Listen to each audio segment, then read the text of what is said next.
was part 20 and 56. This isn't part 56.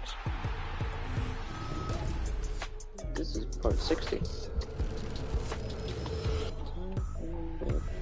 Punch on your buns. Punch on your buns. Punch on your buns. If you're an evil witch, I will punch you for fun.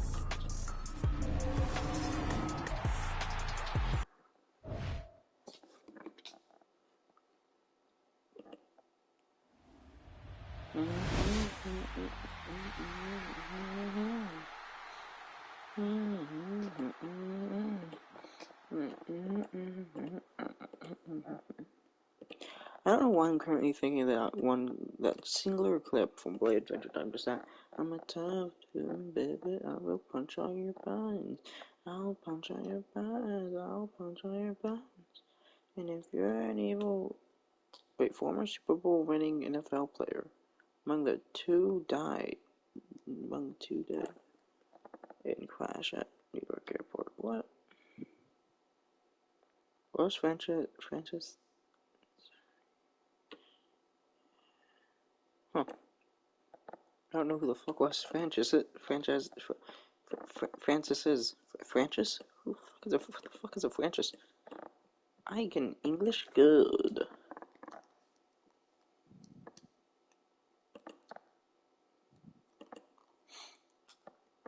Four.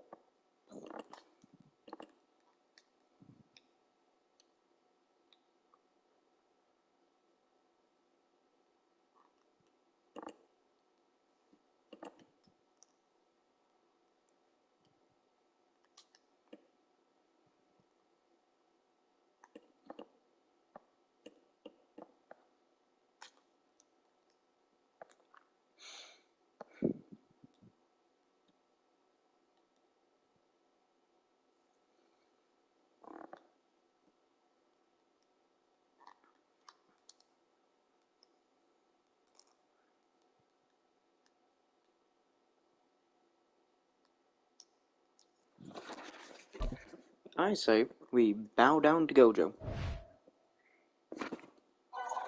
I've been cold through time. It's a freaky out.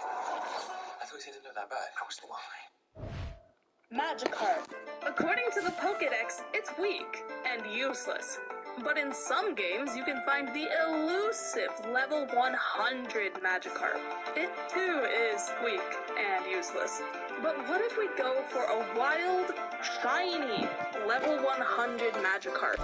It'll still be weak and useless, but it'll be different from regular Magikarp. This Magikarp is in the top percentage of all Magikarp.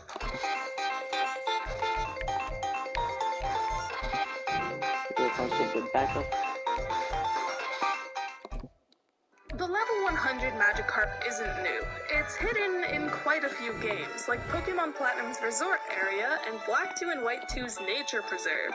Now, this rare carp can be found in Pokemon Scarlet and Violet's DLC, in a little pond in the Fellhorn Gorge area of Kitakami.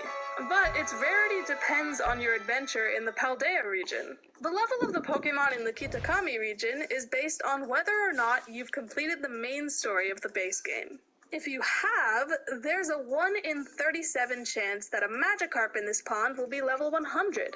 Combine this with the base shiny odds of 1 in 4,096, and that makes this a 1 in 151,552 chance of a shiny.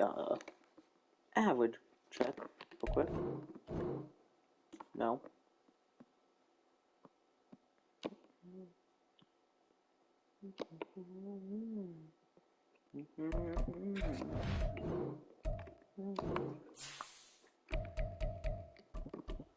Normal look. Key Collins, this punter, Max Slay. That's a pretty good pick. So 1, 2, and 3.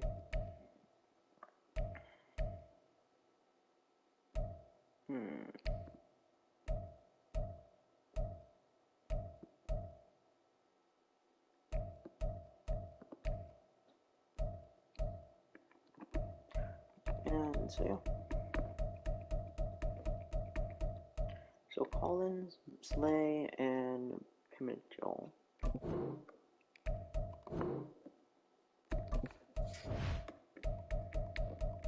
I don't care if people say, oh, you're cheating, fuck you. I'll push it. My game, my rules, just like an egg.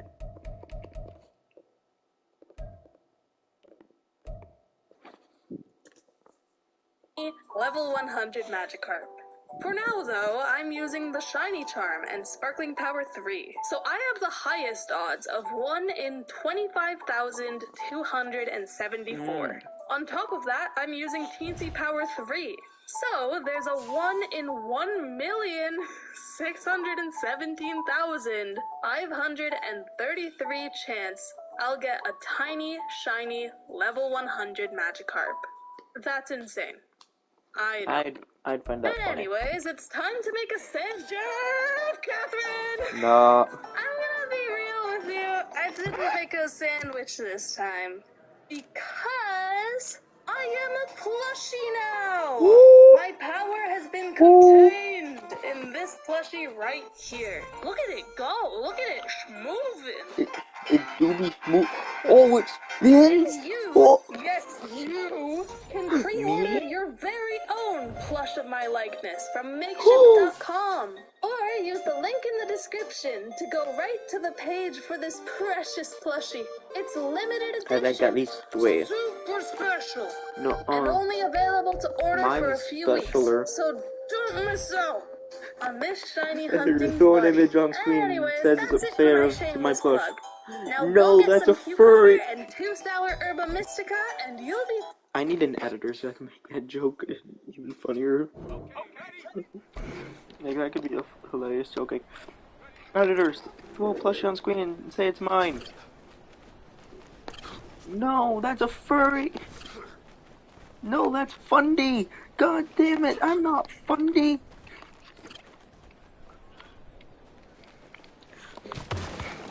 See, that's why I need a goddamn editor. So I can make those jokes. Editor, throw my plush up on screen. No, that's Fundy's plush. I'm not a furry. No, that's Scott the Waz. That's my plush. That's the Scott the Waz now. One of my friends called me a nerd because I know a lot about football and crimes committed by different football players. Mainly the crime committed by Brett Favre for being a douchebag.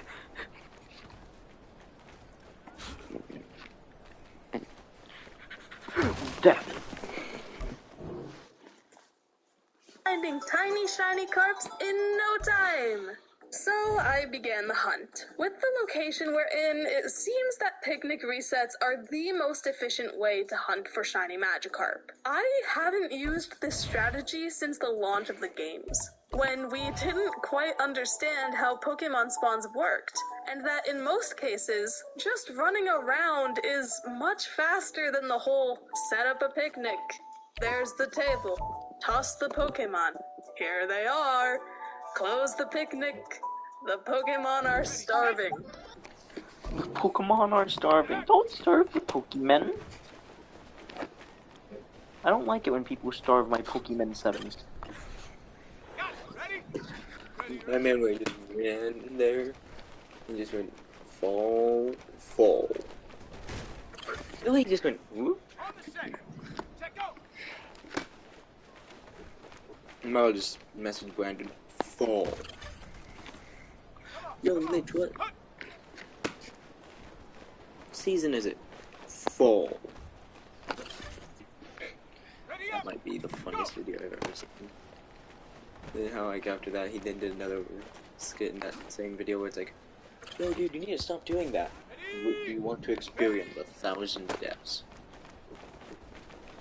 Experience 1,000 deaths. You know what? Never mind, you can do that.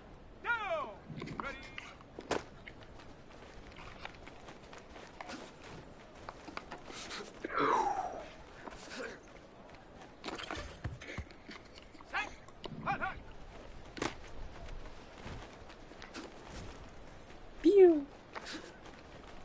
And he's gone. And it's gone.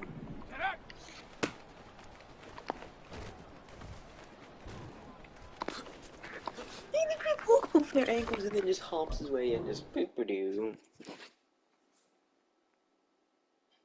That's just more like a YouTube video for TikTok and Instagram and also YouTube, I guess, because I uploaded it there as well, and it's literally just a clip.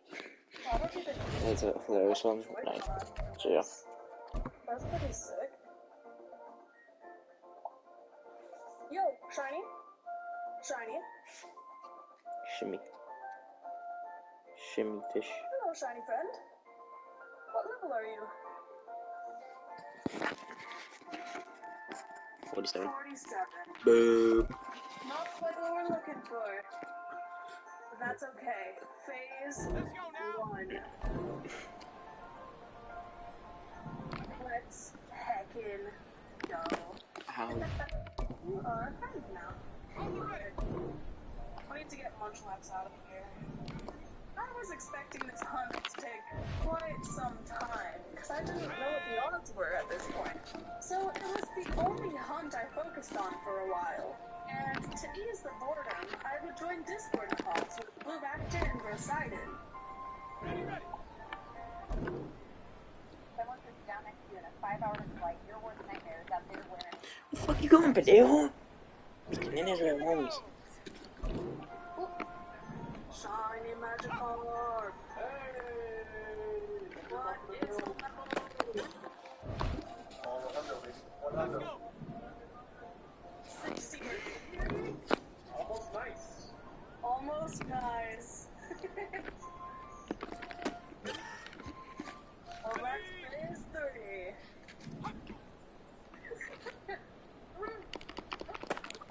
So, That was kind of my thing. Sucking And I was like, I'm done. I am sucking the leaving. knees. This is not okay. That is a shiny too. Come on. I'm just looking for Magikarp. Thank you, it'll take some time. Heck yeah. Shoot all. How the?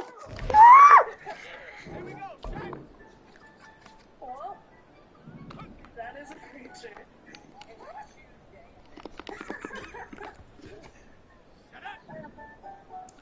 I still think it would be. You fucking bitch. Die. Magikarp on the shore.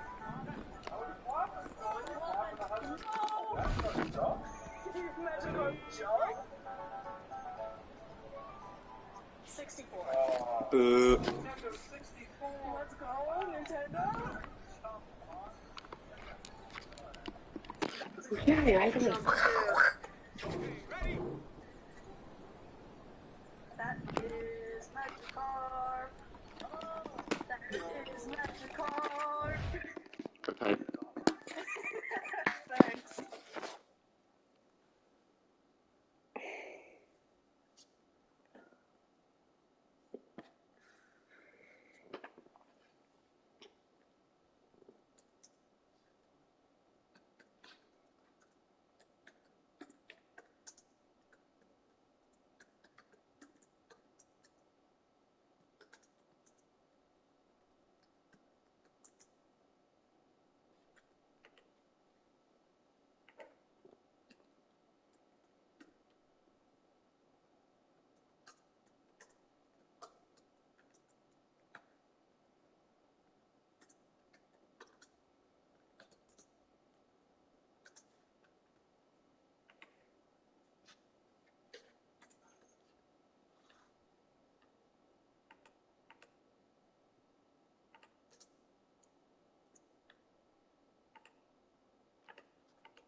Once a YouTuber shiny hunt for a Magikarp, and my first reaction when they found it was, what type?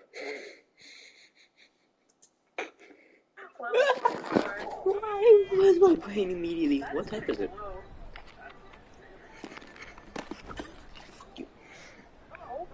is that it? I think that is a shiny. Let's go. Oh, bitch.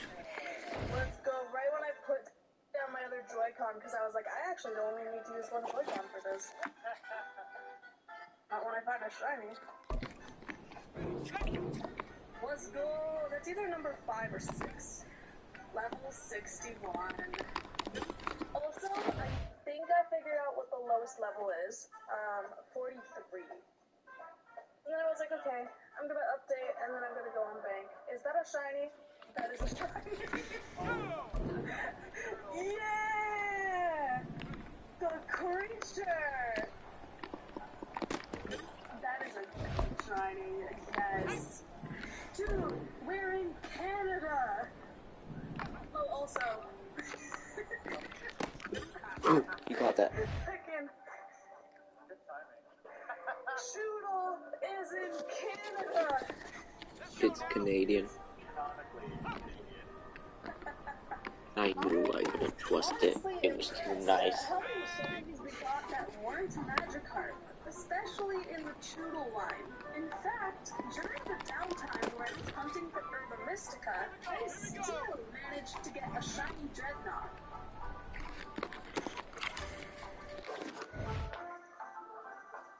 I popped my neck and my cat appeared. My cat could just tell my bad form. These turtles will always show up.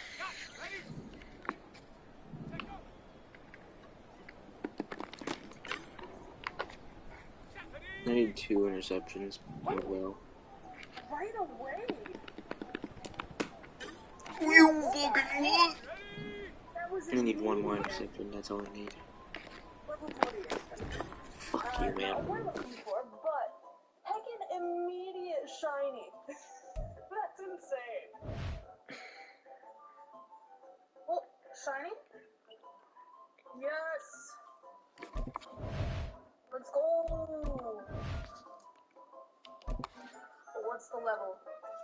Damn. 56. Here we go, Shaq! Yeah, close enough. Well, that's okay. That's a big number something.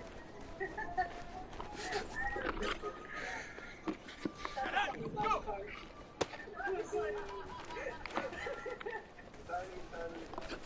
Tiny, shiny. It appears. 48. On the set. Ready? Shiny. Again, not again. Hey, look at it go.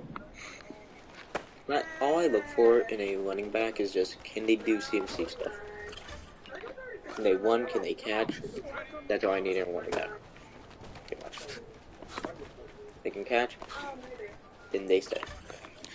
They can run and catch. If they can run, they probably will be on the team until their contract's up. If they can catch, That's not a shiny, is that?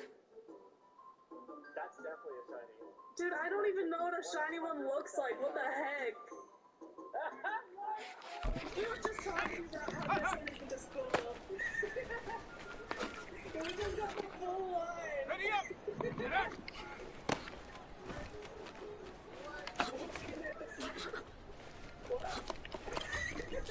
how fun would have been if that just happened, then he got stiff armed immediately after.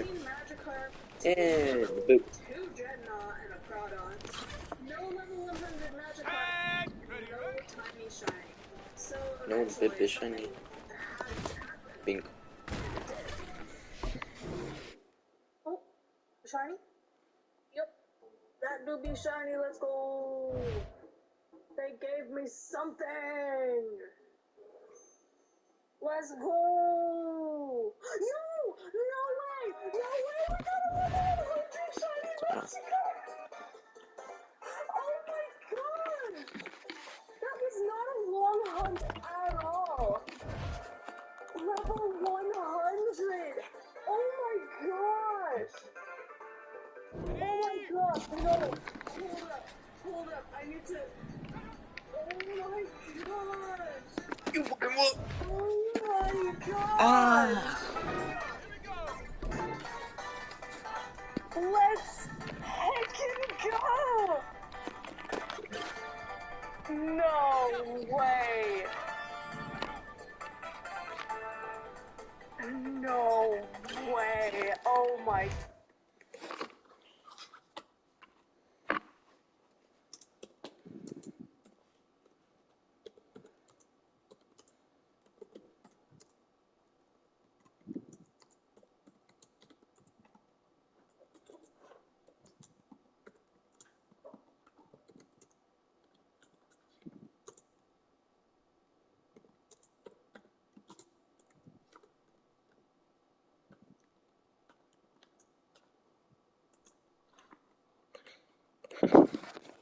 God.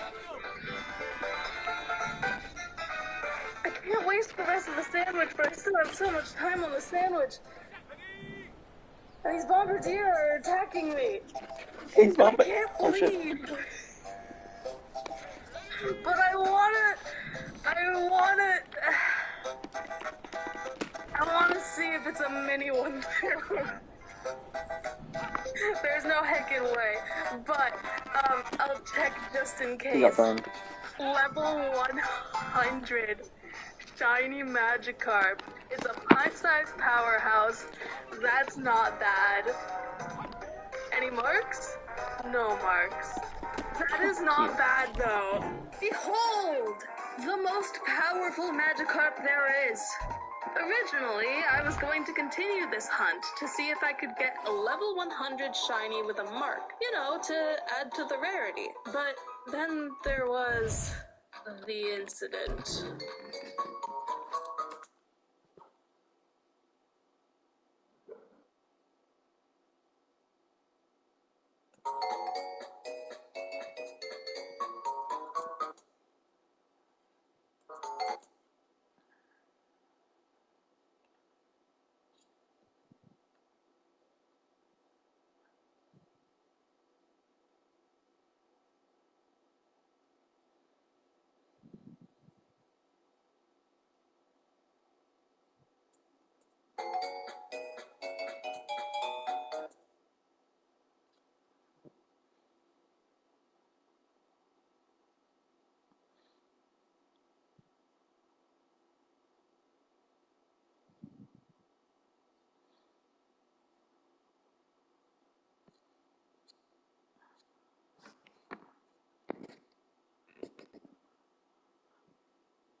I need your help solving a murder.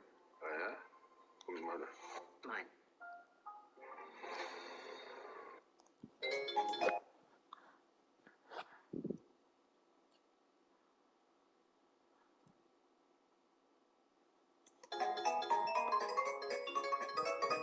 I took a teensy break from the tough hunts and went for 3 outbreaks. Arbok, Noctowl, and Volbeat. Checked out years ago. But Down? heck, I was just vibing. Hi there. I was just vibing. Indeed. Oh, that's making cringe. Bruh. That didn't even catch. Or did it? Oh, I don't have one in my Pokédex yet. Sweet. Nice. Let's heckin' go. Come on, Double Juice. Where's his name? No, Double Juice. Why? Nope. That is a cool shiny, though. On to Noctowl! For this hunt, I decided to put on my favorite song, Dire Dire Docks, sung by Luke Soward. An absolute legend, a hidden treasure.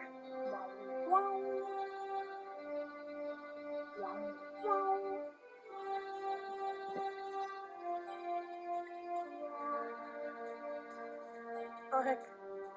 Oh, that's a shiny! I really want to sing the princess of my dreams. That shiny is the princess of my dreams. Tonight. And I really want to keep us in the sleep. It is the princess of my dreams. And this is what they call. To me, Mario. Yahoo. I about just making sure, like, yo guys, I can replace Chris Pratt in the Mario movie. It's me, Mario. Yahoo. Bowser, you twat. Yeah, I wouldn't be allowed. Bowser. I keep bringing a phone case of my cat. I'm saying it is now protected. Oh. My cat can no longer take fall damage. Oh, well that's nice. It can no longer take fall damage. It is now safe from falling.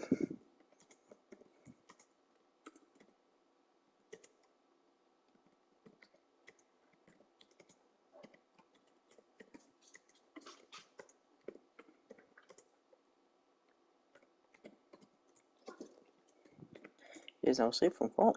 But I fell. It's not.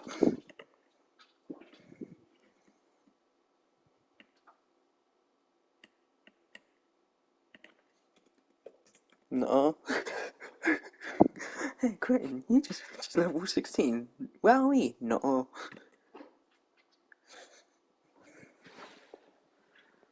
I just moved. Ouch.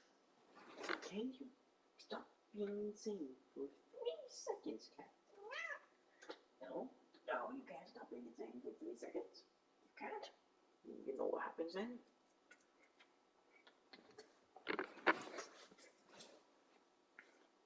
Just a asking your cat if you can stop being insane for 3 seconds, said no. Hey, you're close. Fine. You've been caught.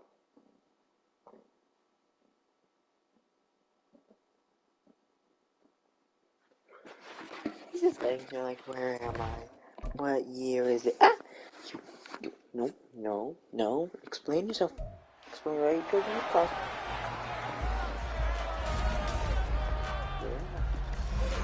Yeah, I get it. You baby. You big baby. I will let you go. Don't do anything bad. If you immediately go after my laptop, you will be attacked. I love the fact they showed Woodman. It's his first ever big play. It's a pick 6 like that. Hey Woodman, let's go, baby. Hey, little baby boy. Put him down.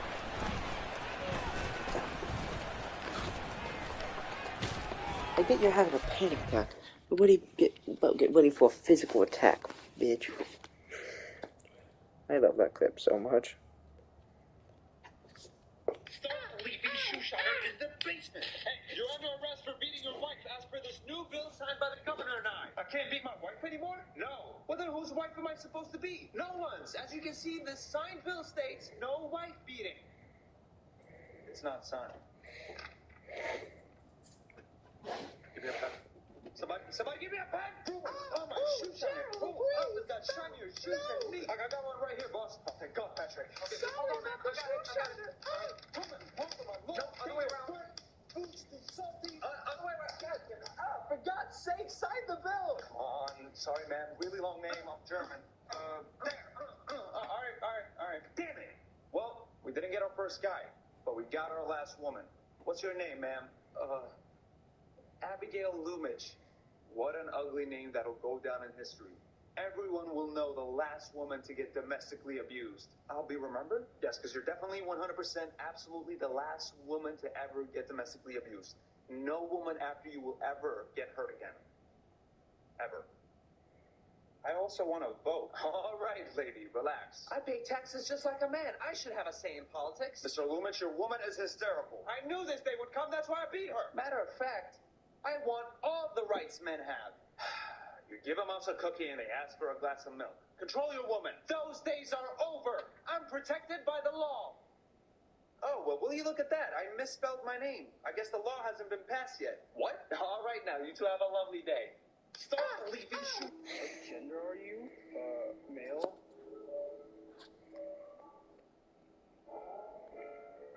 Attracted to... You prankster! You silly! Still male, though. What gender are you? Still male there. Oh, you may be having a panic attack, but get ready for a physical attack, bitch. Oh, you may be having a panic attack, but get ready for a physical attack, bitch. The funniest thing is just the way I flew in to throw it. No. It looks like you grabbed an image of me jumping like that and moved it closer to the camera. It doesn't look like I jumped or moved that much. But I flew halfway across my front room to throw a knee at my phone to make that clip.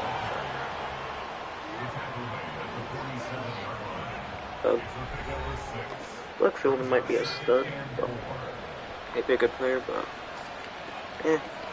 so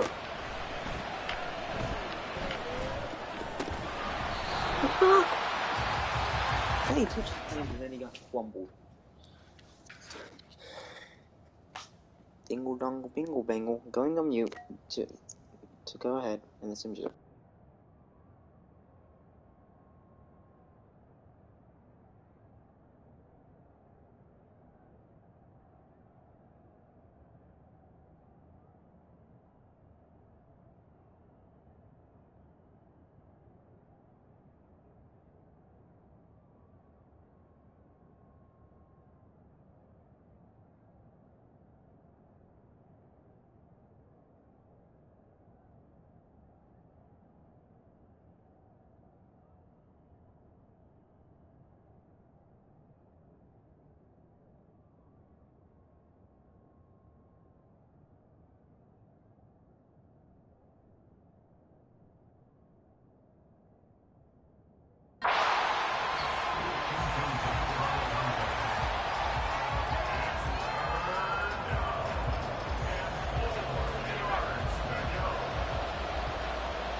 The kicker on for the extra point. His kick is good. Makes the score Texans 7, Titans nothing.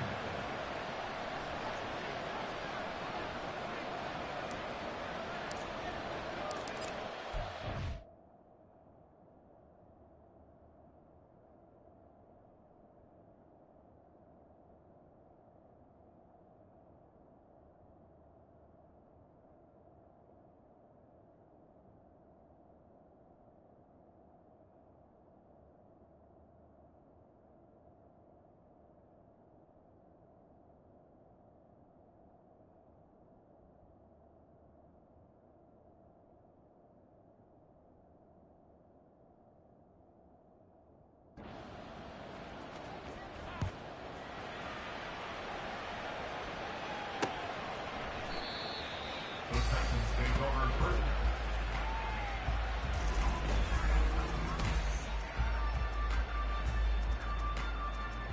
I'm one, ready?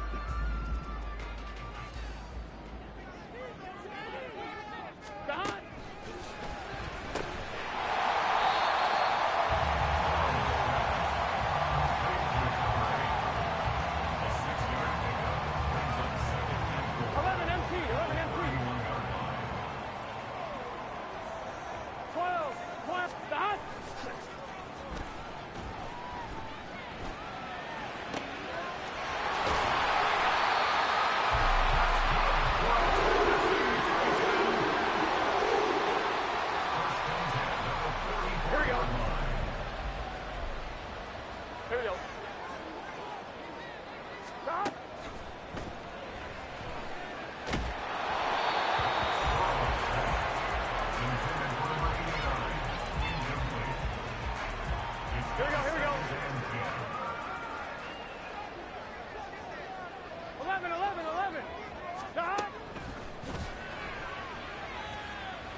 Carson on for the field goal.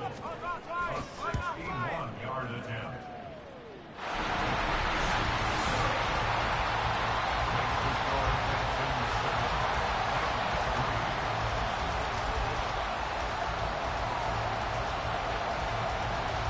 Kevin McPherson set to kick off.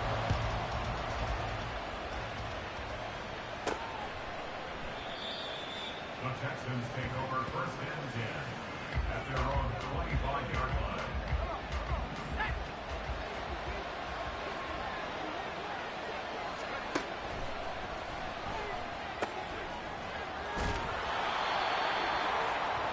Davenport's pass complete to number 37. Out of bounds at the 31-yard line. It's a pickup of 6. Brings up second and 4.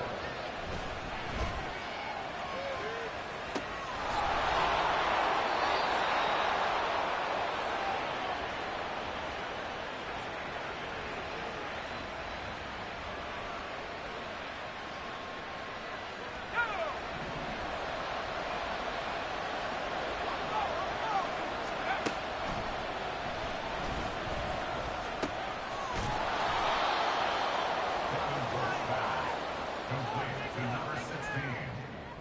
A 7-yard pickup brings up second and 3 at the 47-yard line.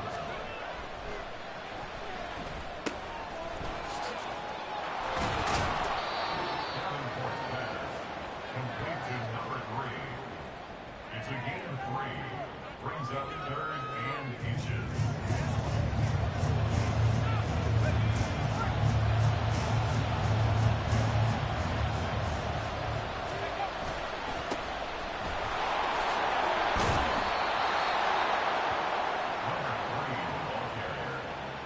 He's tackled at the 40-yard line. A 4-yard pickup on the play. First down, Texans.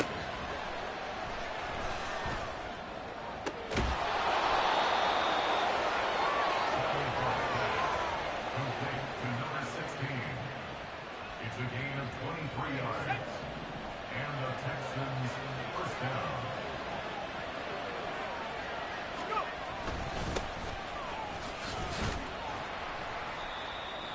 Number 3, the ball carrier. He was brought down at the 13-yard line. A gain of 4. It's now second and 6.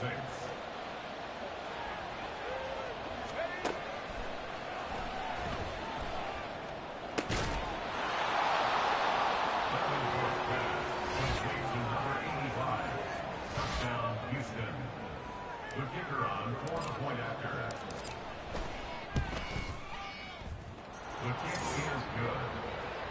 Makes the score Texans 14, Titans 3.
I've returned.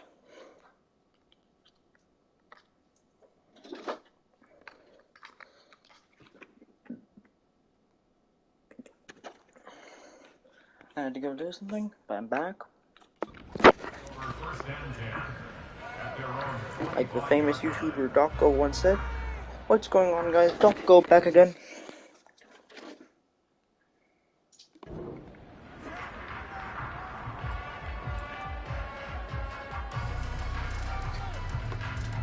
On 2, ready?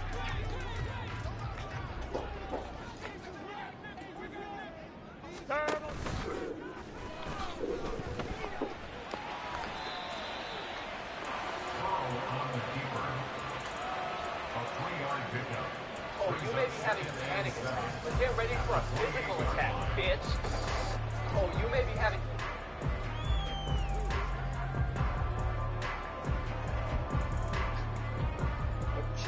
Gagooby. Gagooby. Gagooby. Gagooby. Gagooby. Gagooby. The drug lands. Hey, man, what can I get you? Hey, man. No, I'm not busy. What's up? Yeah? Wow, that is crazy. Well, you see, that's just because I'm more important than everyone else. Take those things off! You're just gonna stand there and make everyone wait on you? What? Are you some special kind of stupid? What? Say what again? I dare you! What? You're getting decaf. What? Drew, we're going on a date. No. What? Well, I said no. Why not? Few reasons. Number 1, you're my brother. Number 2, I don't play that way. Number 3, unless you forgot, I got a smoking hot girl waiting for me, so, the answer is no. Hell no, in fact. I wasn't talking about us, you moron. I was talking about my girlfriend and your spooky bitch. All right, let's go back in time for about 5 seconds. You came into my room saying, we're going on a date. So, between the two of us, which one's a moron? All right, fine. I'm the moron. All right. Now, you want to go on a double date? Yes, please. That's what I came in here for. I tell you, these middle kids. Okay. I'll call Michelle and see if she's interested. Thank you. Hey, babe. You want to go on a double date with me and my brother? Now's not really a good time. Why not? I have a problem. A little problem? No, this, I would say, is probably a big problem. That rare. Damn. Sucks to suck, I guess. Oh, God, it is too early for this. Dude, don't tell me you're gonna have a mental breakdown like the little guy this morning. Trust me, I am not as bad as the little one. Yeah, right.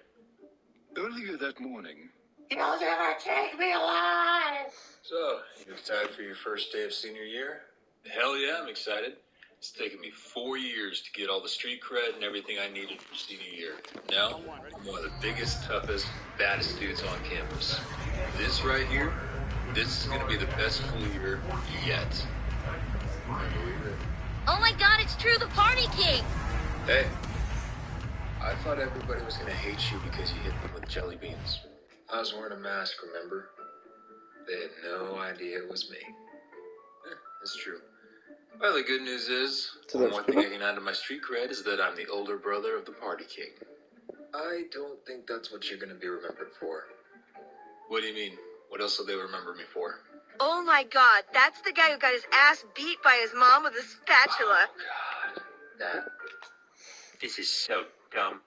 You get 2 months of freedom and awesome, wonderful things, and then they send you back to this place.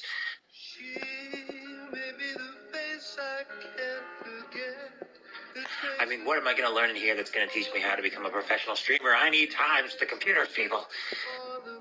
No. Listen, it's very simple. 1 plus 1 is 2. 2 plus 2 is fish. You say that bullshit enough, you can get some bit. You can get a bit.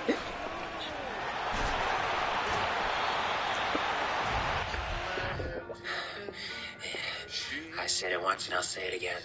There is nothing, I repeat, nothing good about being in this play.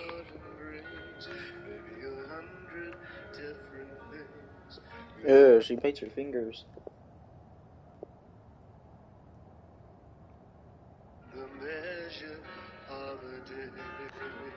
Bro, we got you fighting our team together. Here we go. I don't fucking just bite the fingers. That's extremely dead skin that's like, fuck you, go away. And Anderson Jr. for the first time of the game. Can I sit down? Apple of my eyes, queen of my dreams. Pray tell, what is your name? Sarah. My dear Sarah, you are more than welcome to take this seat Sounds like a beside toddler. me. Maybe forever. Okay, man, raise it up. You got this. So you like John Wait. Cena? What the hell was that? He's my favorite wrestler. Oh, Fucking nerd. The best wrestler is obviously Randy Orton. Come on. Better theme song, better finisher, better everything. Only losers like John Cena. And my nephew, who's also a loser. do you like wrestling? Oh my god, I am bombing this. It's how me and my dad bond. Oh, really? Well, I don't want to brag, but, I once held the Intercontinental Championship after buying it from Target. Do you have it with you? No, I lost it in a fight with my brother.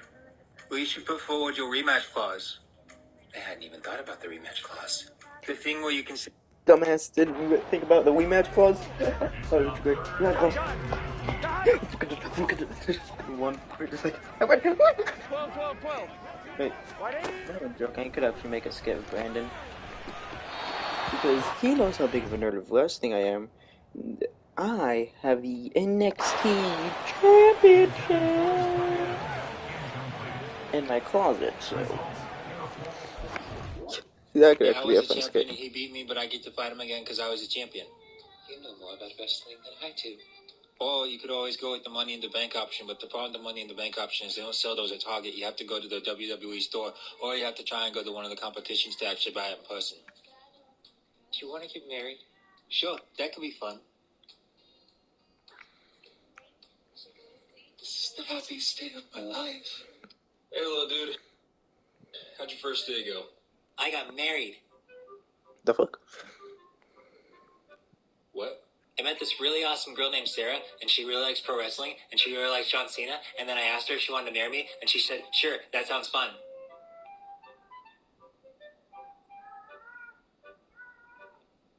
Hey, Shane, get over here. Dude, you better have a good reason for calling me over here because I had a garbage first day. What?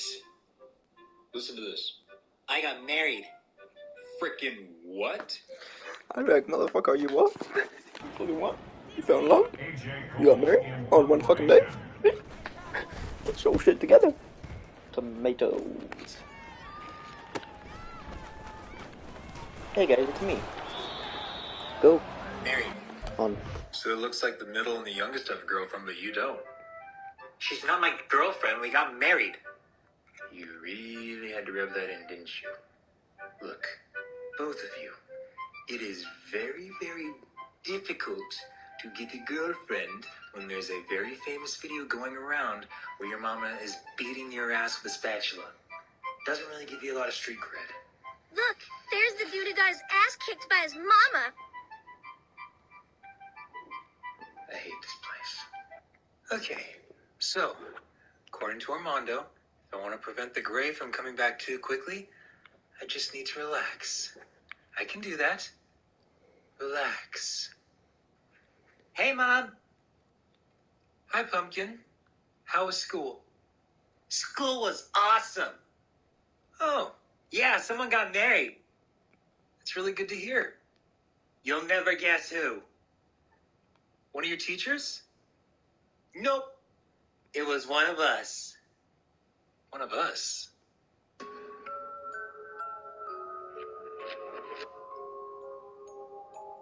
One of us.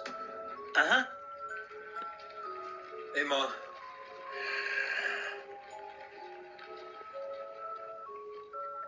What's wrong with her? I just told her that one of us got married. It wasn't true! Okay, honey. I'm gonna need you to elaborate just a little bit. What do you mean you got married? I met this really awesome girl in my class, and then I asked her if she wanted to marry me, and she said yes. Wait.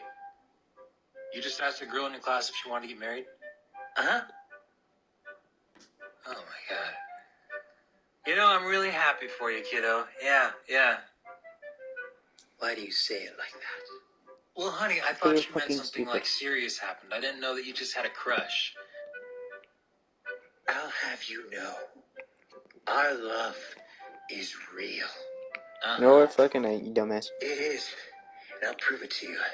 Her and I are gonna go on a double date with, Drew and Michelle, and that'll show you just how much in love we are. Oh, boy. Just you wait, Mother. I'll make you eat those words. All right, Buster. Go ahead and try and prove me wrong. Oh, don't worry. Michelle, are you sure you really want to do this? Yes, I am 100% sure I want to do this. Look, it's been fun having the black gothy hair, but I want to do something a little bit more, you know? Add some red streaks in it, see how it'd look. My cats just ran my room being But these insane. red streaks are known for being uncontrollable. Cindy, I trust you.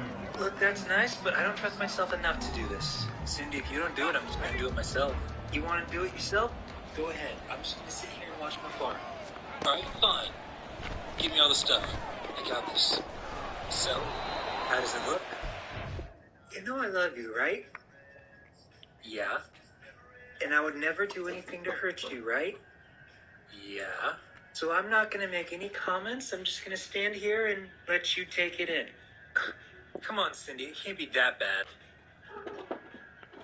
Yeah? Oh. What's up? You know, the good news is you can fix it in a couple weeks. Oh, no. I'm sure Drew won't even notice it. Oh, no. You still have a great personality.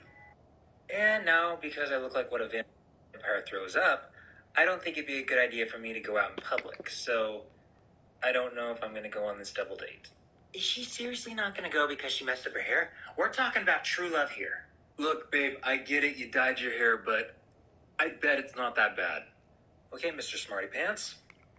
I just sent you a pic. Yeah, like I said, you're still beautiful. You got nothing to worry about. Show the youngest. She wants you to see it. Why? Just tell her she's overreacting. Michelle, you're overreacting. Really? That's what I thought. And that's why I wanted him to see it, is because he's going to give me an honest reaction. No, he's not being honest. It's just goth girls scare him a little bit, and while I think they're sexy, I think they terrify him. Well, the good news is he at least stopped screaming. He didn't stop screaming. He just passed out. Oh. Come on, you little prick. Wake up. I'm back. Yeah, I can see that. I had the most horrible dream. Oh, really? Pray tell, what happened? The spooky bitch dyed her hair. She looked like a monster. This is doing absolute wonders for my self-esteem. It was horrifying. No, it wasn't. You're right, it was terrifying. It's not that bad. She looks like she wants to steal the souls out of children. Hey, moron, she can still hear you over the phone. You mean she heard me? She's gonna steal mine next. He's stupid. If you want to go on this double date, you better start kissing some serious ass right now. Double date? You mean with Sarah?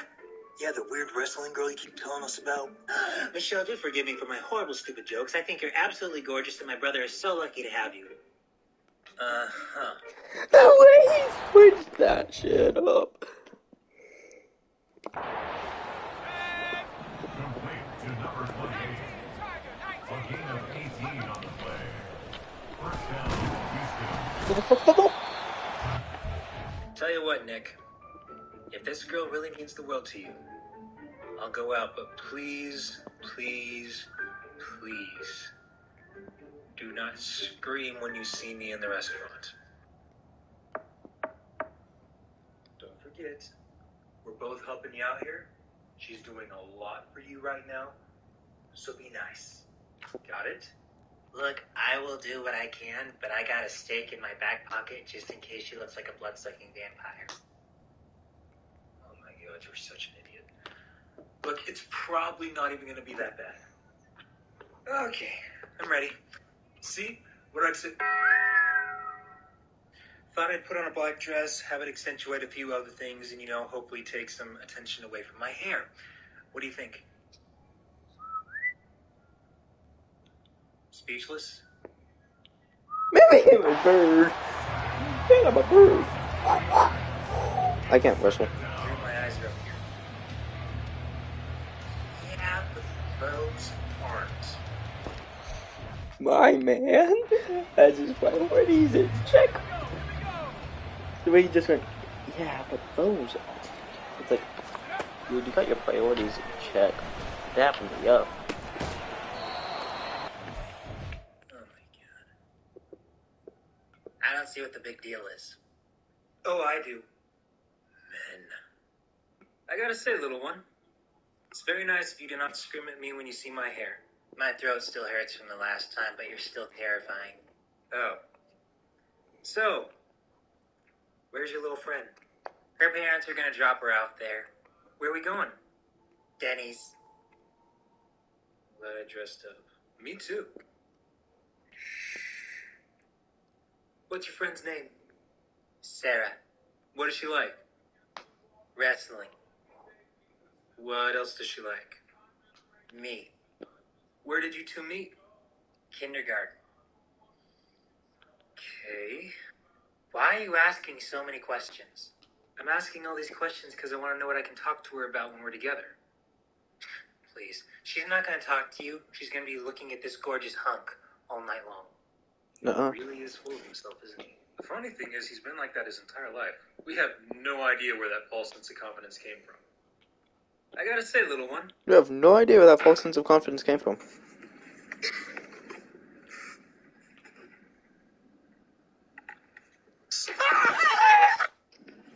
If I have an event to go to.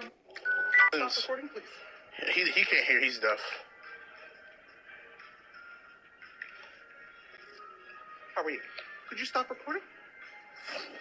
Could you ask him to stop recording, please?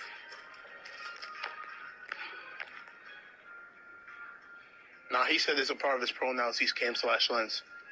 Okay. Mm-hmm. Hey, Trayvon, you want to go split a pizza? I'm sure he would prefer the fried chicken. Wouldn't you, Trayvon? I'm actually a vegetarian. Shut your ugly.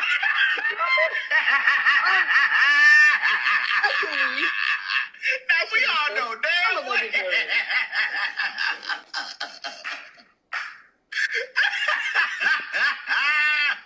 We know damn. You ain't your goddamn veg. How many letters are in the alphabet? All of them, bro. They all in the alphabet. All the letters are in the alphabet. You see how many letters in the alphabet? They're all in the alphabet. I'm not gonna lie, bro. Fat bitches need to shut up, bro. Whoa. Like, in all respect and all honesty, like, not gonna lie, it be a lot of the fat hoes talking. You fat bitches need to shut the fuck up. On God. Stop recording, please. He going to the moon. I'll take the moon. I'll take the moon. I'll take. You take the moon. Now you take the top. Going to the moon. This is what it looks like when you use a pumpkin spice latte as a basketball. No.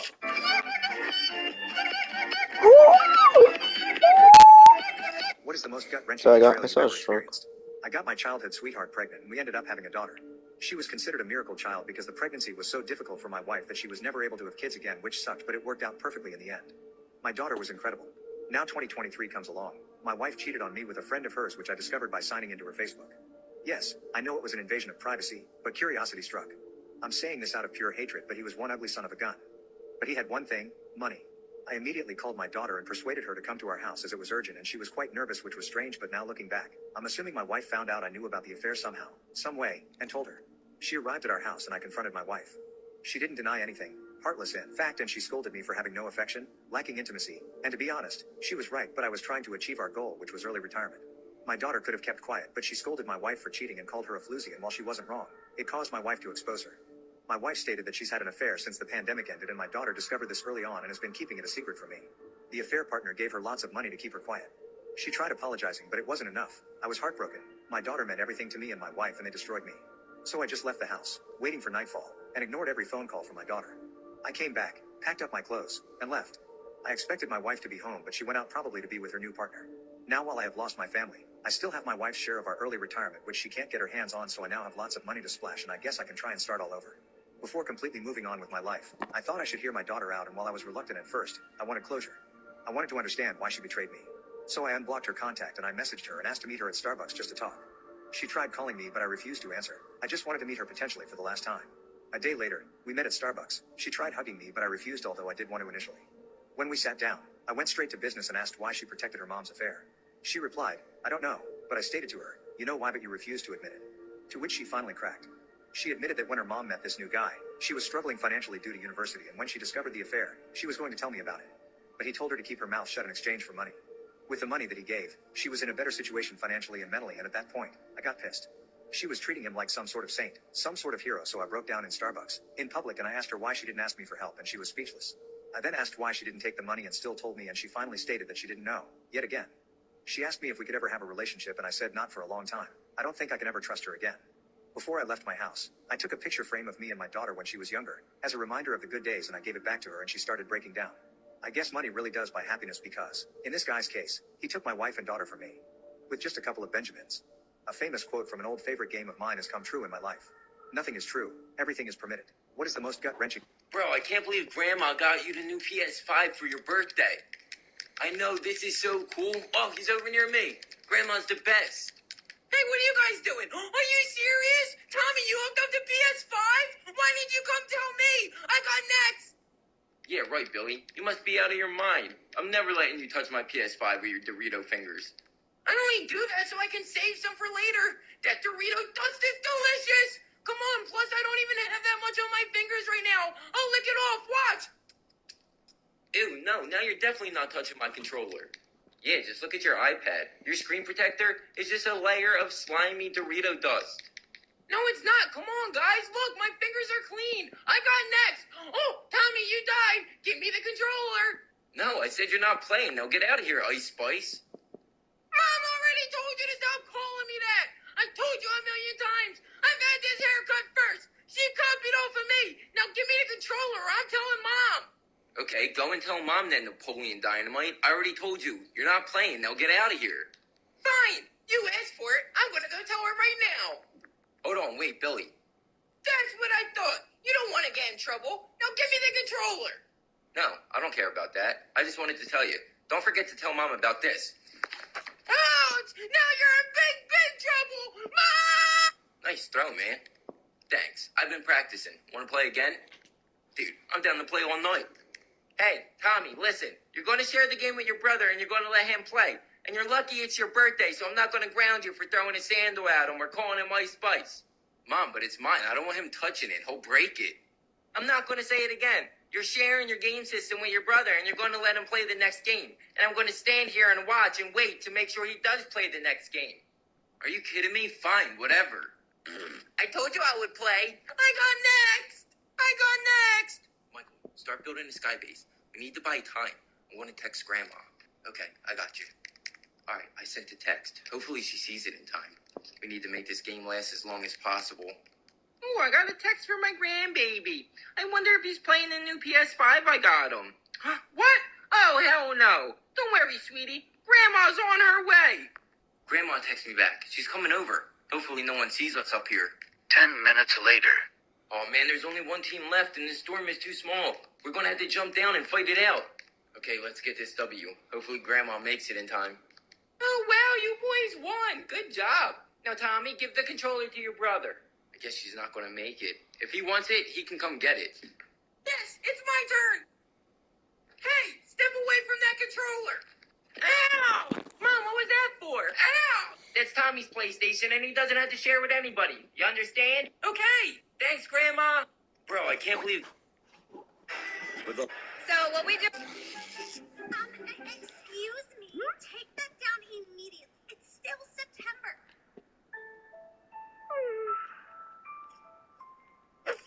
Hey, Mike, the creepy dog took another dump in my yard. And get rid of those masks. It's September. Any updates on the Temu situation? You guys might remember that I made a video talking about how Temu was under investigation by the US government. Well, since then, there's been even more crazy evidence from this event. App ever again. Now, we already know that Temu is owned by a company called PDD Holdings, who also owns an app called Pinduoduo that was suspended from the Google Play Store for installing malware on users' devices. And as of yesterday, we now know that Temu could be doing the exact same thing. A report released by Grizzly Research, a possible short seller report, by the way, revealed that Temu was also found with hidden functions that allowed for access to almost all data on customers' devices, and that Temu's code showed that they were intentionally trying to hide the intrusiveness of their app. They are collecting massive amounts of user data, far surpassing the industry standard for shopping apps. And what makes it even worse is that Temu's app development team includes the same 100 software engineers who were involved in building the Pinduoduo app that was... Hey. What's up? Oh, nothing much. What are you doing after this? Oh, me? Nothing. Probably just... And I turned a blind eye because I think you're cute. And I turned a blind eye because I think you're cute.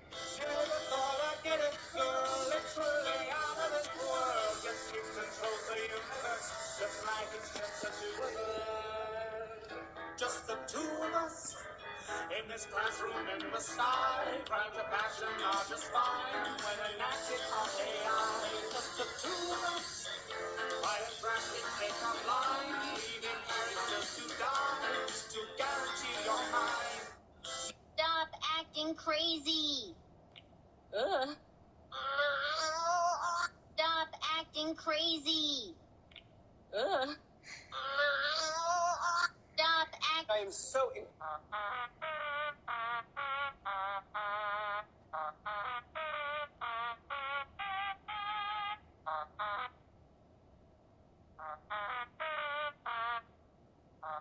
Does somebody jump for joy? Does somebody cry? Now that I'm not part of that sadness, does somebody want me now? 5, 6, 7, 8. Dance with me in my backyard, boy. Looking super fine in your corduroy. If you're going to Halloween Horror Nights this year, you can't make this one mistake. By now, you've probably heard how crowded and how long the lines are. So this spooky season, you definitely don't want to be one of those people who expects they can walk in, hit all of the houses, go to the terror tram, and watch the show. But that doesn't mean that you can't do this at all. You just need a game plan. So after going to Halloween That's pretty annoying, that sound. Okay, look, what do you want? Well, I mean, I think you accidentally put tape on my mouth. I couldn't... I brought this car to my mechanic, and I told him, fix everything that's wrong with it. I want it mint. And he closed down his business for good. He put a sign at the front door and blamed me for the business closing. My wife forced me to sell my sports car, and then she bought me this. You know what? No. As a token of appreciation, I took her on a vacation to Lebanon. I ripped up her passport, and I came back home by myself. So I'd never have to see her face again. I got my first TikTok paycheck, and this is all that comes to it. I must have been dropped on my head as a baby, because why the fuck would I buy this if I didn't have any brain damage? What did it pay me? $3 an hour? I bought my dad this car to say thank you for everything you've done.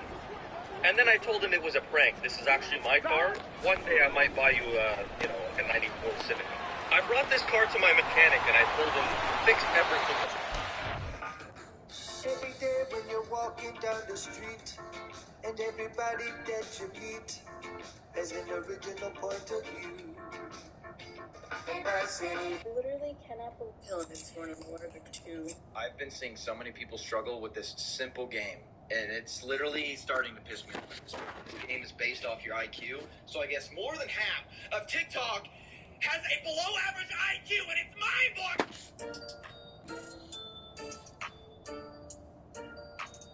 Base money, fancy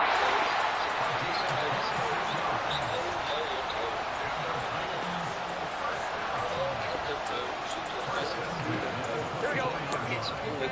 Which is good,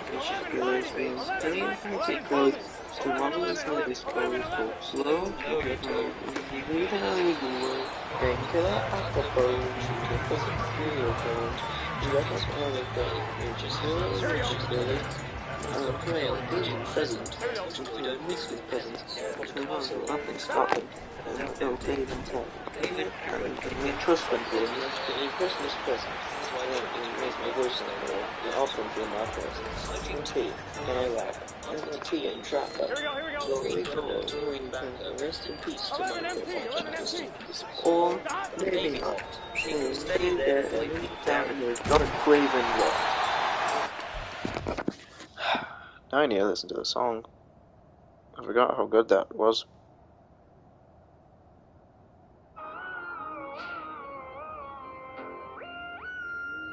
Have I just created the best British song cover ever? Let's take a look. M-U-T-R-S-C-G, really don't know. World War II dove smoking on. Let's listen to some MTSG, baby. MTSG. Not P. G.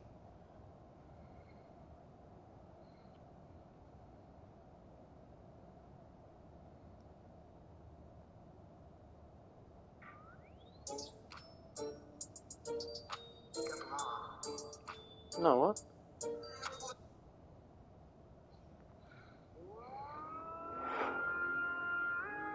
Nah, you guys ain't listening to this, I am. This is too good for your ears.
not a more talented elf, but I am a dear fan of the show, and I'm gonna try my best. What time is it?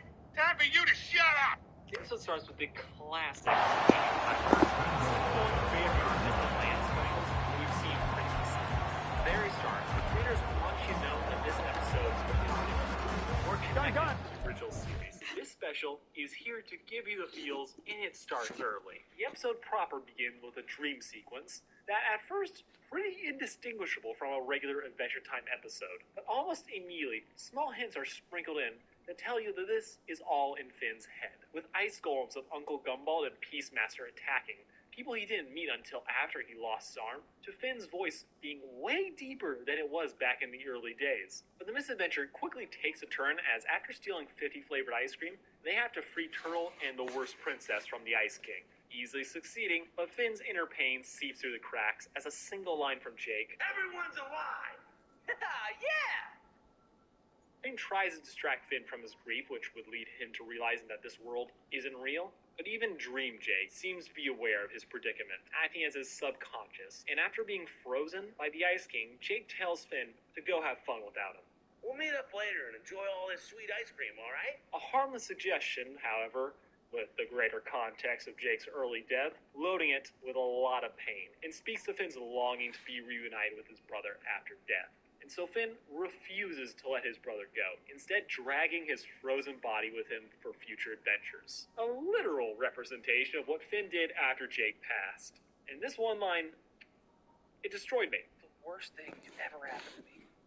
Oh, come on. You still had plenty of other things to live for, right?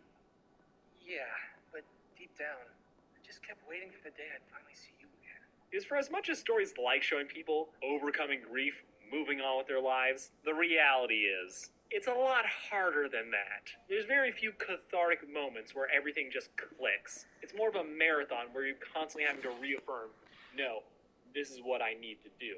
It's hard to get over that loss. Even though we do get hints of what Finn did, that he lived a long life, had a lot of... 11 MP! He never lived a long life. That happened to them.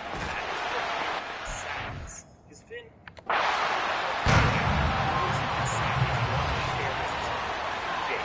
Now, having been given a chance to fulfill that fantasy, Finn clings to Jake and won't let him go. Much to Dream Jake's chagrin, showing that Finn, on a subconscious level, knows that Jake wouldn't want him to live his life holding on to the past. Even as Dream Jake tries to crawl into his own grave, Finn won't let his brother go, refusing to fill the literal hole in his life. The separation anxiety is strong with this one, and Finn begs to eat the 50 flavored ice cream with Jake. A direct reference to the 50 layers of death we see later, and a metaphor for Finn's desire for a double suicide with Jake, so they could be reborn together again. Yeah, didn't expect to get this dark this quickly, did you? Finn's pleading falls on deaf ears, as his brother simply says his goodbyes and heads to his grave. Finn's trauma of not being able to die with his brother is enough to shake Finn from the parasite controlling him, and we get our first look at old Finn. It seems even old age wasn't able to damper Finn's adventure lifestyle, as the first thing he does when he's free from the parasite is just be amused at the situation. He's not surprised, he didn't stop adventuring. Till the day he died, he was probably out there exploring and fighting other things. So old man Finn just looks around, he makes calm observations about his surroundings, and is just pretty chill with it. Just another day in the life of Finn Mertens. Though Finn does sweat at the idea of him not remembering how he got here, because even old age can be pretty scary once you're hitting it. One of the first things Finn notices, though, is people coming from the black curtains, though he himself can't leave through them, making this some fun visual storytelling. Though the presence of the mind creatures do seem a little suspect, like it'd be easy to write these off as parasites feeding on the recent newcomers to the land of the dead, but given the happy memories they give, they might be closer to Adventure Time's version of Limbo, giving the recently deceased a chance to experience their happiest moments, peppered in with a slow realization of what's befallen them. This could be a decent way of letting people accept that they've died, rather than just immediately throwing them into their assigned afterlives. Finn's trauma caused him to prematurely break out of this process, and he proceeds to free others, running to the Guard of Eternity. Finally bit the dust. Cashed in my chips. Bought the farm. Taking a moment to process his death, before immediately becoming ecstatic at the chance to see Jake again, not even caring how he died. Cause of death? Who gets the tooth?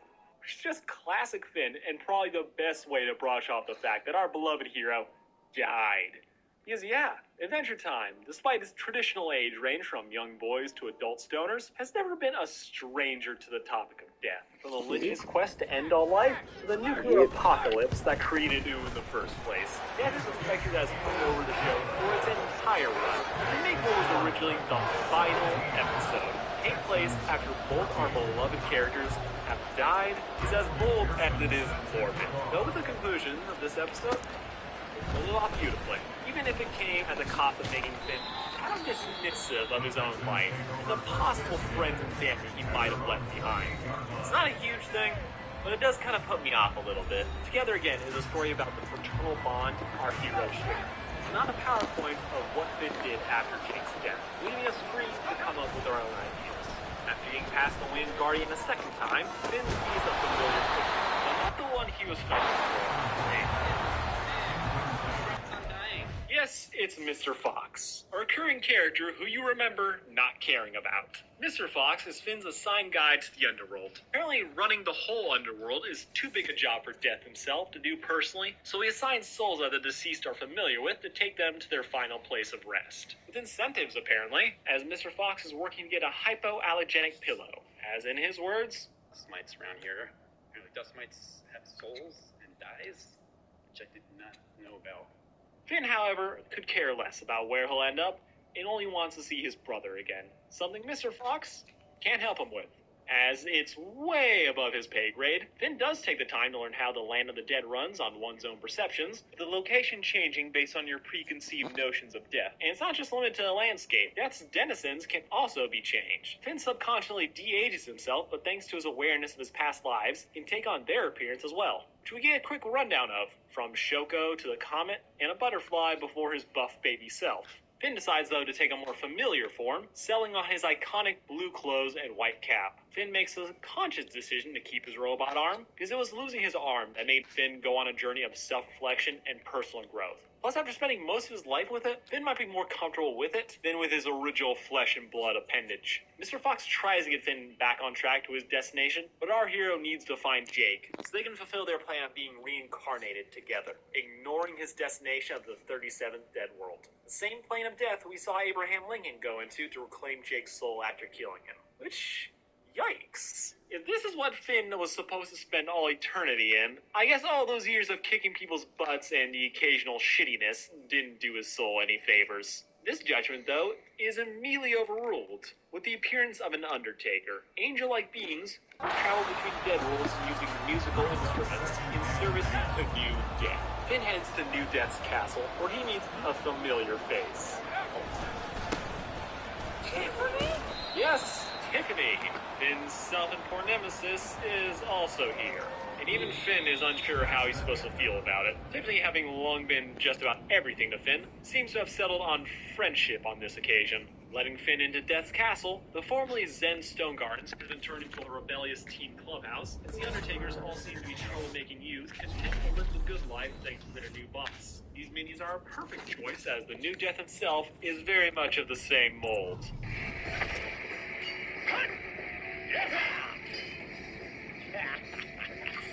Swinging his scythe around as if it were a toy and pounding back, not beer, while his lackeys hang around telling him how cool he is. Frat Guy Death, though, has a lot more going on than you'd expect. So let's interrupt that for more comedy gold. Like a blanket. Tiffany's attempt to hang with Finn meet a quick end, as the impatient hero will stop at nothing to find Jake, having already been given his location on the 50th Dead World, the highest level of death, and meant only for the most select souls. ND is not the chill, friendly caretaker his father was, though... Asshole, bullet! I'm sure you'll hit him next throw, sir. I missed one. Yeah, ND's a man-child with daddy issues, and teetering between violent mood swings. ND settles down to listen to Finn's request, but dismisses it as Finn tries to use his clout with old Death to get a favor, killing a flashback where the original Death tried to get his teen son to rake the rock garden with him, in an obvious attempt to teach ND self-control, and possibly a chance to keep him away from his new friend. And all this is done with Death never saying a word. A great way at showing the distance between him and his son, but it's also a consequence of Death's voice actor, Miguel Ferrer, passing away in 2017. 2017. Death's silence allows them to keep the character without recasting him. A respectful choice. New Death, however, is anything but respectful and refuses to rake the gardens, lashing out at his father. The results of this confrontation? We won't see till later. With New Death in charge, kind of obvious, Indy reveals his plans to destroy the 50 Dead Worlds and to end the cycle of reincarnation, effectively ending all life as we know it, as the lost souls will have nowhere to go and no chance of being returned to the world of the living. Horrifying Finn, not just because it'll be the end of the world, but also because it flies in the face of Finn's own rebirth plans. You can't touch ND though, who quickly has Finn dead to rights, but deciding to spare him after seeing his resolve to get to the 50th. Being thrown out of the castle, Tiffany is positively miffed at being betrayed, declaring them blood enemies again. Finn tries to excuse his actions because of his desire to see Jake again, a feeling Tiffany also shares. Hugging it out, Finn steals his dimension hopper, showing off the selfishness that probably got him sent to the 37th in the first place. Teleporting away, we get a quick glimpse of the numerous Dead Worlds that people are assigned to, with the 30th Dead World reuniting Finn with Tree Trunks and Mr. Pig. This idyllic afterlife seems to be a tranquil paradise, where people spend their days in peaceful bliss. Truly an afterlife worth aspiring to, and one fitting for the friendly and kind Tree Trunks. But as we explore the other Dead Worlds, we discover things aren't so purty everywhere, with them ranging from psychedelic album covers to realms of punishment, with one realm being dedicated entirely to having people trapped in a perpetual cycle of eating and being eaten, while the first floor seems to leave souls in tar pits with nothing to do but wait and be harassed by monsters hanging at the pit's edges. Forever. And there also seems to be a pretty broad net of people who end up here, with obvious ones like Maja and Slime Princess's sister Blogdatha, the TT's ex-husband Wyatt, Choose Goose? No, wait, I can actually believe that one. But yikes. Eternal damnation and poor company. Talk about a buzzkill. Now this raises an interesting question though. As we'll see, reincarnation is a natural part of the life and death cycle. While souls are assigned to a dead world, they also appear to have a choice to give it up in exchange for being reborn, which kind of seems like a strange choice. As if you're chilling in the 30th level, yeah, why would you want to get reincarnated immediately? But if you're down in the first, people would be leaving that place en masse. No one would be down here. So this makes me think that for the shittier Dead Worlds, they're stuck there. If not permanently, they're filling out sentences where they have to stay there for a long period of time before they are given the chance to be reborn. But as we learn, people also seem to be able to earn the right to go between different Dead Worlds, adding further complexity to the inner workings of Adventure Time's Underworld. With that last tasty morsel being given to us by Finn's adopted parents, Joshua and Margaret, who are happy to be reunited with their son and inform a frustrated Finn more on the nature of the 50th Dead World. You have to not want to get there. It's Zen, or something. Yes, it appears not wanting it is the requirement to find it. A task that Finn, as impulsive and goal-oriented as he is, can't possibly fathom. He still enjoys a brief reprieve to be with his parents again, before jetting off back to his quest without saying so much as a hi to his other brother, Jermaine. Which, ouch! I guess that connection isn't too strong, and it's a great meta joke for Jermaine's general treatment throughout the entire show. He is a true non-factor.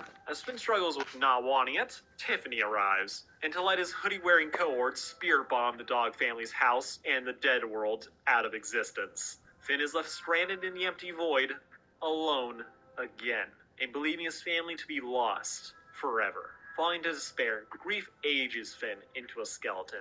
But there's also anger in this sadness, as Finn feels betrayed that Jake didn't wait for him at the entrance of death.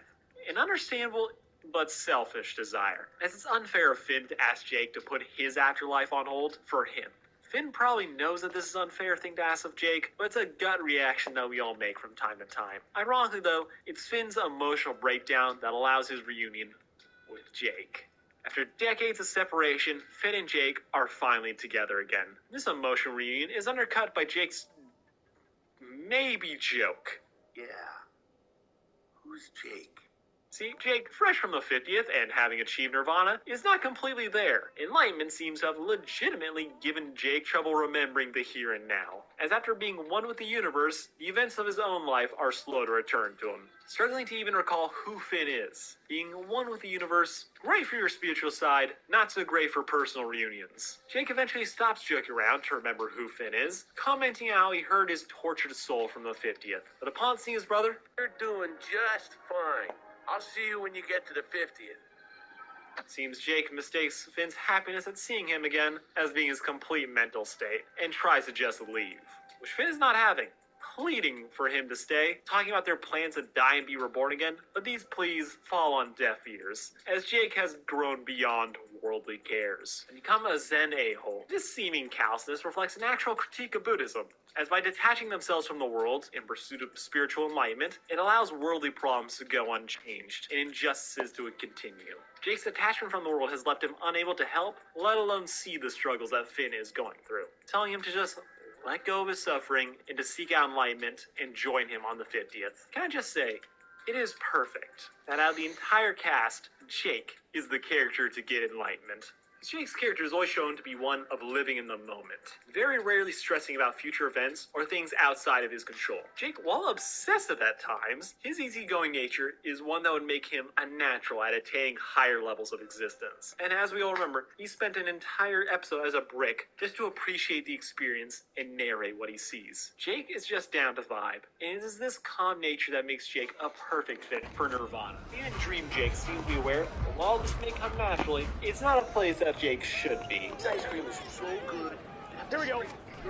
Such a divine Working with and the abuse that Finn suffers at the hands of the Undertakers, it drives Jake to give up his eternity to fight for his brother, reuniting the duo and the return of the Jake we all know and love. Of course, these good times are cut short by the appearance of ND, who used Finn's quest to gain access to the 50th, having been unable to gain access to himself despite his status as king of the underworld. Rushing in, we get our first look at the 50th, and it is beautiful. A spiral golden field where its denizens can be one of the universe. This calm beauty disappoints the angry teen ruler who decides to break the 50th, throwing all of its inhabitants to the first floor, much to the non-horror of the 50th's denizens. As enlightenment isn't a place, it's a state of mind, creating a direct contest between them and the people on the first, who also remain unmoving or resent their fate, with the physical threats that surround them reinforcing it as a place of suffering. The true peace could be found from within. And as we saw, when they were given the mere idea that they could escape, they swarmed Finn, desperate to leave this place. But in their hurry, they lose their chance as a panicked Finn teleported away. Perhaps if they had waited for Finn to pick them out one at a time, they wouldn't be here now. But alas, they broke the spider's thread and lost their chance. Putting their heads together, Jake drops the bomb that the dead can ghost call the living, a fact which outrages Finn, as it makes Jake's silence even worse. But Nirvana, beyond worldly cares, you get the picture. So, the two decide to call PB. This led to one of the stranger realizations when I watched this a second time. Princess Bubblegum is actually dead in this special. At least that's the vibe that I get, with her probably having passed away not long after Finn. Because if he knew she was gone, he wouldn't have tried to call her. And the first hints of this come when we first see Bubblegum's castle, because it's not like it used to be. It has all these magical symbols and items adorning it. And magic, as we all know, hot button issue for PB. She has a very low opinion of the thing. They would never use it in decoration. But when we zoom in on the tower, we find Peppermint Butler clean a statue made in her honor, which is very much in the style as one would use in a memorial. And the big thing is that Peppermint Butler is wearing PB's crown, explain the occult decoration of the castle. So this leads me to think he either passed away or relinquished her throne to Peps. This is the Finn and Jake were clearly trying to contact PB and found Peps in her stead. Maybe it's more location, not person homing, but the crown, the decorations, all of this leads me to think that PB has passed. And if that mistake has come along with me, truly is Marceline, she is going through a rough time. Also, Peps has Finn's bones. That's just classic him. Peps is unable to directly assist them in fighting New Death, but he can give them a chance to speak with Life, who may be able to help. Lighting up a magic candle, he sends the two on their way, where they arrive in Life's bright underwater realm.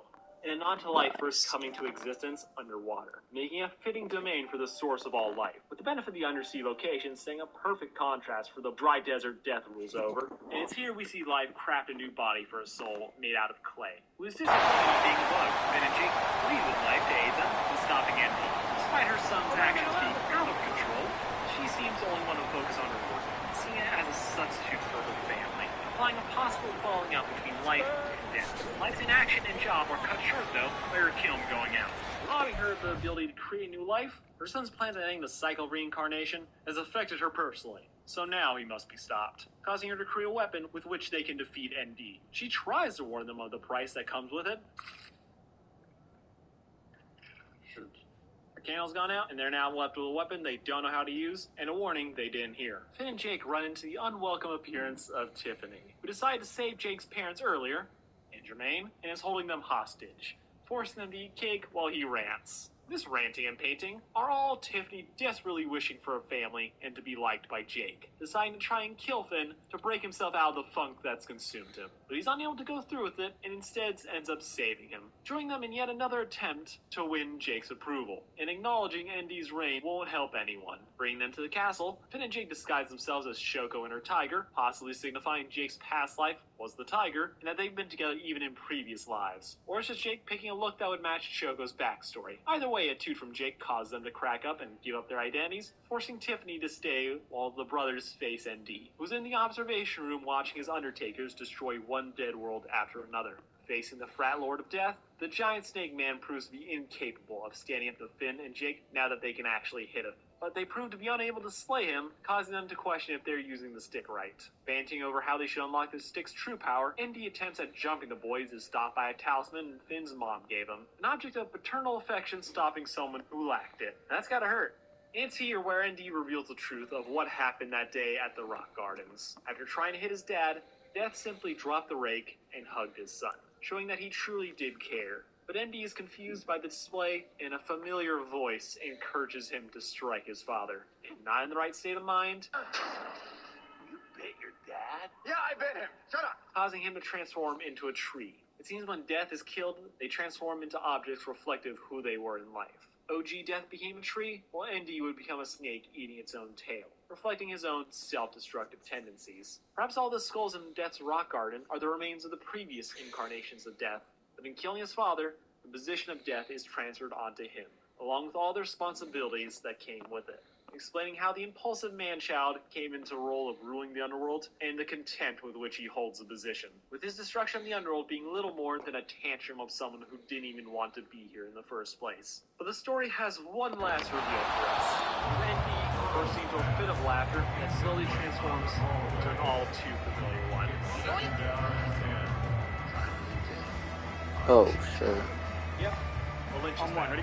Now, I ought to believe Pop we're out Lynch. at this point, because despite how iconic the Lynch is, he has slipped into being a non-threat for me. Being repeatedly messed by Finn and Jake even reduces to a ridiculous hand, which is just perfect for the joke that he keeps up. See, much like that one other popular villain, right now, it was the Lynch all along. It was the Lynch that had befriended young Ken and undoubtedly started to run. Here we go. Lindy's murder of his father being spurred by the Lynch's voice and a wide shot. Oop, there it is. This explains Endy's opening tweet where he softly called his hand his best friend, with the Lynch having feud with Death and has been using Endy's teammates to complete his mission to eradicate all life. When his first force of Death, he stops souls from being dead. Beating the living world slowly dies, only the immortals and cosmic beings left to remain, completing the Lynch's mission at long last. During the talisman, the boys realize one of them exists to slay Endy and take the mantle. This presents a quandary for our dear friends. Finn and Jake don't want the other one to become Death, as this would separate them for all of eternity. Jake insists that he be the one, as the older brother, to take the job, protecting Finn one last time. Finn, meanwhile, refuses to be reincarnated without his bro, seeing it as pointless, and tries to become Death himself.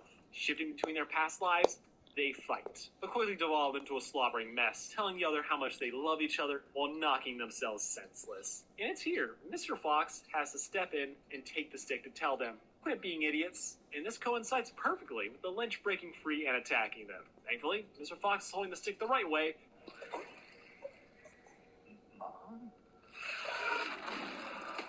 His last words being a realization that his own mother had killed him.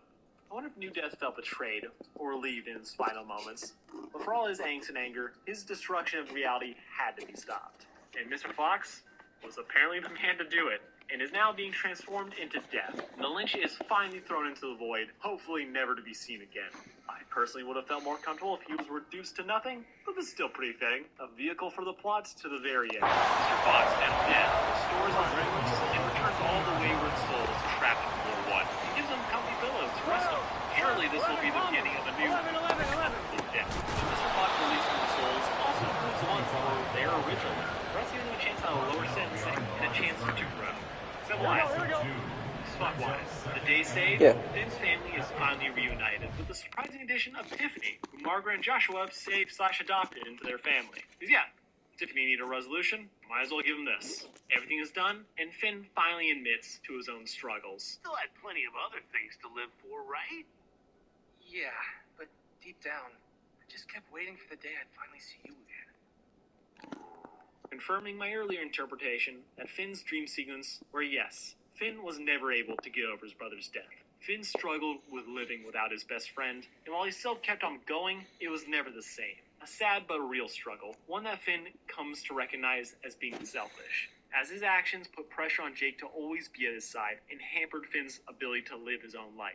Having come to this realization, Finn decides not to go to the 37th Dead World, choosing reincarnation alone and a chance at a fresh start. Jake is happy with Finn's growth and floats off to the 50th back to his own peaceful ending. He's unable to go through with it though, rushing into the portal. Jake's impulsive nature shines through at last, and now he claims he's just going back for funsies. This goes against the whole epiphany Finn just had, but he's crying tears of joy, and the two hold one another as they hurtle into time, unsure where or what will, but are just happy in the knowledge of still being together. Throwing one last fist bump, closing out the story, Jake the dog. One hell of an adventure, and definitely worth the time. Indeed.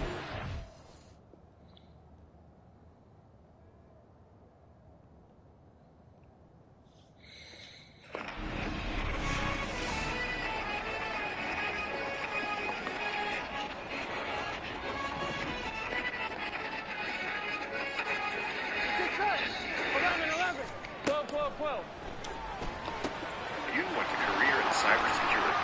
We can help you get there.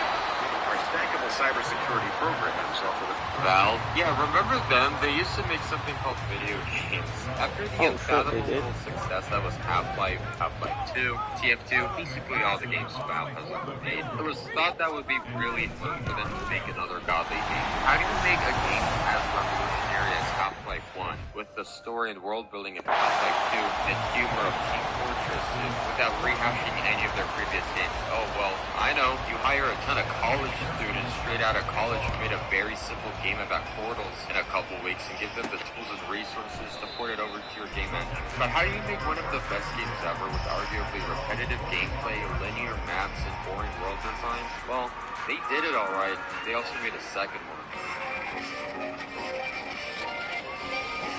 True.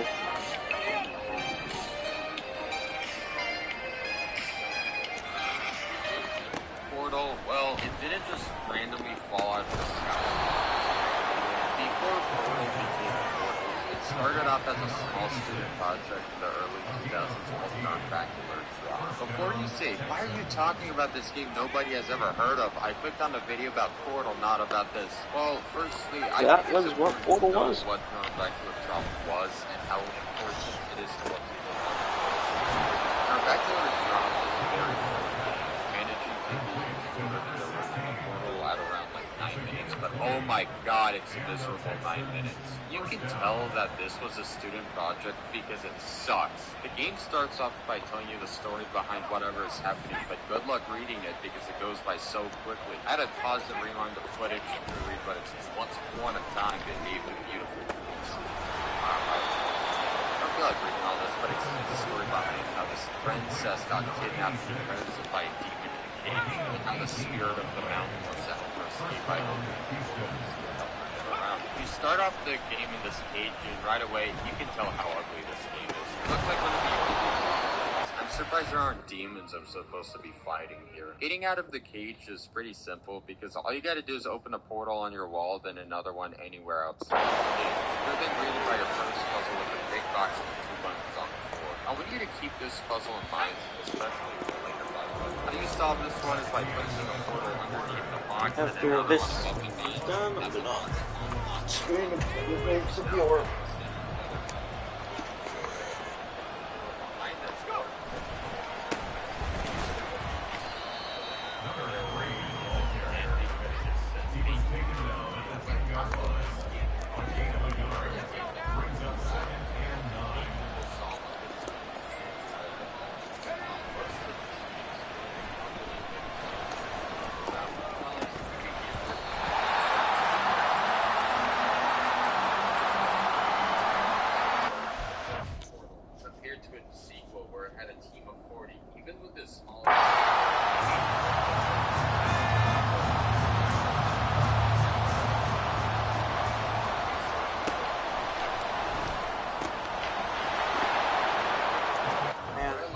straight here. Peace out. Goodbye.